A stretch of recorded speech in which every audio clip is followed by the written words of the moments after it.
দুনিয়ার টেনশন এবং পরকালের টেনশন সব দূর হয়ে যাবে যদি কেউ বেশি বেশি দরুদ পাঠ করে। এটা হাদিস থেকে বললাম। আর গোনা আমলনামায় যে গোনাগুলো আছে এগুলো মিটে যাবে যদি কেউ বেশি বেশি দরুদ পাঠ করে। একজন সাহাবী রাসূল সাল্লাল্লাহু আলাইহি ওয়াসাল্লামকে বলেছিলেন, ইয়া রাসূলুল্লাহ, আমি আমার দোয়ার মধ্যে কতটুকু দরুদ পড়ব? আমি কি 4 ভাগের 1 ভাগ দরুদ পড়ব? নবীজি বলেছেন সাল্লাল্লাহু আলাইহি ওয়াসাল্লাম, তুমি পড়তে পারো, চাইলে আরো বাড়াতে পারো, বাড়ালে তোমার জন্য উত্তম। ইয়া রাসূলুল্লাহ, আমি কি তাহলে 3 ভাগের 1 ভাগ দরুদ পড়ব আর 2 ভাগ দোয়া করব? নবীজি বললেন, করতে পারো, বাড়ালে তোমার জন্য উত্তম। ইয়া রাসূলুল্লাহ, আমি কি তাহলে অর্ধেক দরুদ পড়ব আর অর্ধেক দোয়া করব? নবীজি বলছেন, বাড়ালে উত্তম, চাইলে করতে পারো।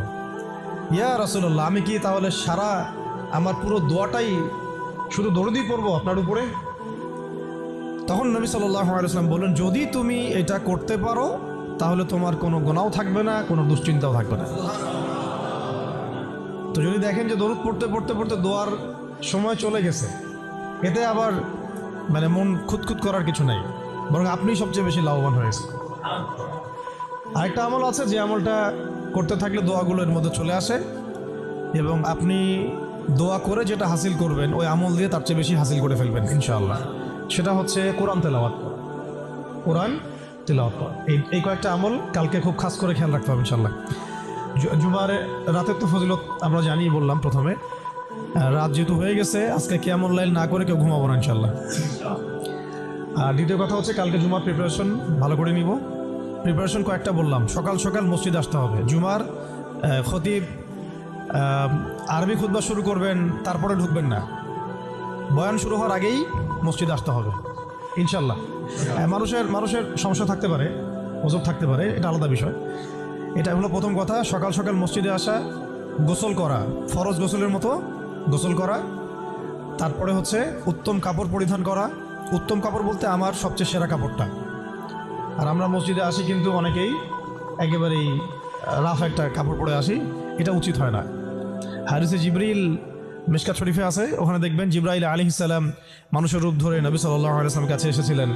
তার বর্ণনা দিচ্ছেন সাহাবী ওমর রাদিয়াল্লাহু আনহু, তার কাপড়টা ছিল ধবধবে সাদা, কাপড়টা ছিল ধবধবে সাদা এবং চুল কুচকুচে কালো। লা ইউরা আলাইহি আসারুস সাফার, তাকে দেখে মুসাফিরও মনে হচ্ছে না, মানে পরিপাটি হয়ে তিনি মসজিদে এসেছেন। কে? জিবরাইল আলাইহিস সালাম। শিক্ষা দিয়েছেন আমাদেরকে যে মসজিদে আসলে পরিপাটি হয়ে আসলে খুযু যিনাতাকুম ইনদা কুল্লি মসজিদ, প্রত্যেকবার যখন তোমরা মসজিদে আসবে তখন সুন্দর করে আসো, সুন্দর কাপড় পরে আসো।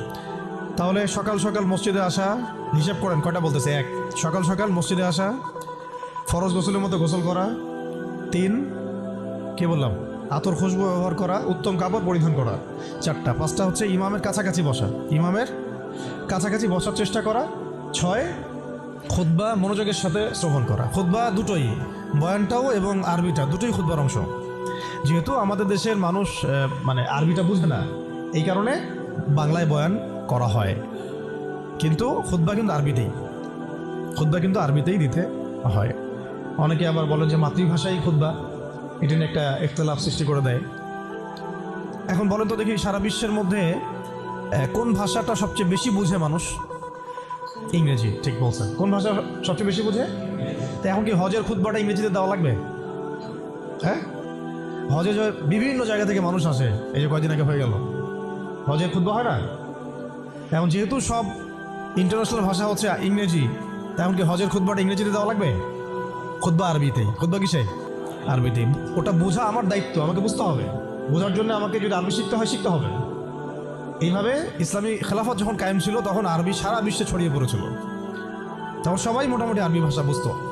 যখন থেকে খেলাফত চলে গেছে, জাতীয়তাবাদ চলে আসছে, আর কয়েকটা তন্ত্রমন্ত্র, ওগুলো নিয়ে পরে কথা বলছি, এগুলো যতদিন আমাদের পর্যন্ত মানে মাথাটা খেয়ে ফেলছে আর কি আমাদের, তখন আরবিটাও আস্তে আস্তে শিক্ষা ব্যবস্থা থেকে উঠে গেছে।